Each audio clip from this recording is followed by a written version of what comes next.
तो last part में हमने देखा था कि जंगकुक को पता चल गया था कि किम का ट्रांसफ़र उसी के कॉलेज में हुआ है। फिर हमें क्लास का सीन दिखाया जाता है।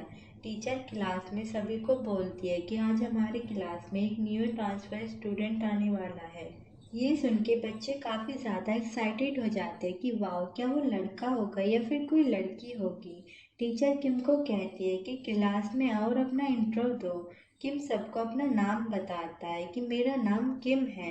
किम को देखकर क्लास की सारी लड़कियां आपस में बात करने लग जाती कि वो कितना ज़्यादा हैंडसम है। वो तो बिल्कुल ही जंगकुक जितना सुंदर है। और क्लास के लड़के बात करते हैं कि मैं तो इसको जानता हूँ, ये एक जीनियस बंदा और बुली दोनों है। जंगकुक किम की तरफ देखता है तो किम भी उसे देखकर स्माइल करते हुए कहता है कि वैसे भी मुझे पावर्ड लोगों को मारना बहुत ही अच्छा लगता है।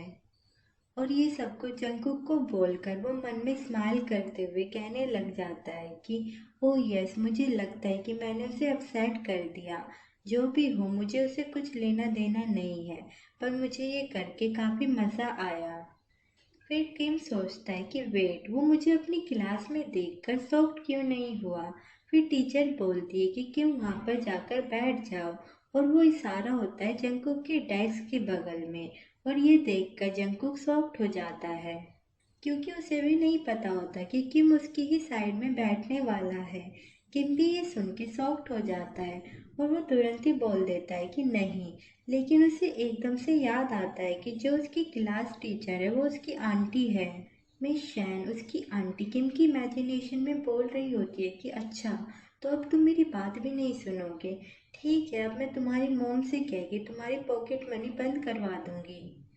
किम अपनी इमेजिनेशन से बाहर निकलता है तो उसकी आंटी बोलती है कि चलो अब मुझे क्लास स्टार्ट करने दो, जाओ जाकर वहाँ पर बैठ जाओ। तो किम कहता है ठीक है, और वो जाते हुए सोचता है कि मेरी आंटी को अच्छे से पता है कि मुझसे डील कैसे करनी है। मुझे वैसे भी अपनी पॉकेट मनी बंद नहीं करवानी है। इसलिए वो जाकर बैठ जाता है जंगकुक की साइड वाली सीट पर। जंगकुक किम को देखकर थोड़ी स्माइल पास करता है तो किम गुस्से से कहता है कि जंगकुक, तुम्हें ग्रेटफुल होना चाहिए कि तुम मेरी आंटी के स्टूडेंट हो, और इसलिए मैं तुम्हारे लिए कोई भी स्कूल में प्रॉब्लम क्रिएट नहीं करूँगा। लेकिन इसका मतलब ये भी नहीं है कि मैं तुम्हारे साथ अच्छा रहूँगा। जब तियांग आ जाएगा तब मैं सबको तुम्हारा असली रंग दिखाऊंगा। जंगकुक बोलता है पहली बात तो मुझे ये बताओ कि ये तियांग कौन है, और तुम्हें जो करना है वो तुम करो, क्योंकि मुझे उससे कोई लेना देना नहीं है। इसलिए जो करना है करो। किम बोलता है कि मुझे वो लोग बिल्कुल भी पसंद नहीं है जो डम प्ले करते हैं।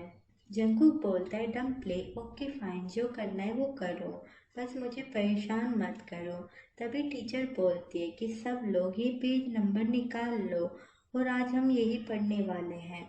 हमारा जंगकुक तो क्यूट बच्चे की तरह नोट बनाने लगता है। और दूसरी साइड ना जाने किम कौन से ख्यालों में खोया होता है। लेकिन थोड़ी देर बाद जब जंगकुक उसे देखता है तो हमारा किम घोड़े बेचकर सो गया होता है। वो कभी जंगकुक को अपने हाथों से मार रहा होता है तो कभी अपने पैरों से। और ये सब देखकर जंगकुक सोचता है कि ओ माय गॉड, अब मैं नोट कैसे बनाऊंगा, ये लड़का मुझे कितना परेशान कर रहा है।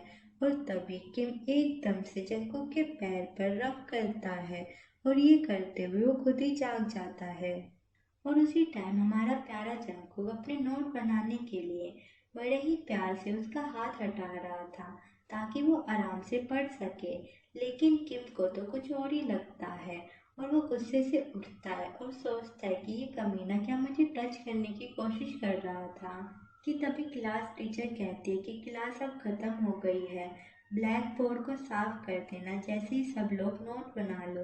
और तभी किम गुस्से से उठकर बोलता है कि जंगकुक, तुम फॉरवर्ड हो, क्या तुम अपने सेक्सुअल डिजायर को रोक नहीं सकते।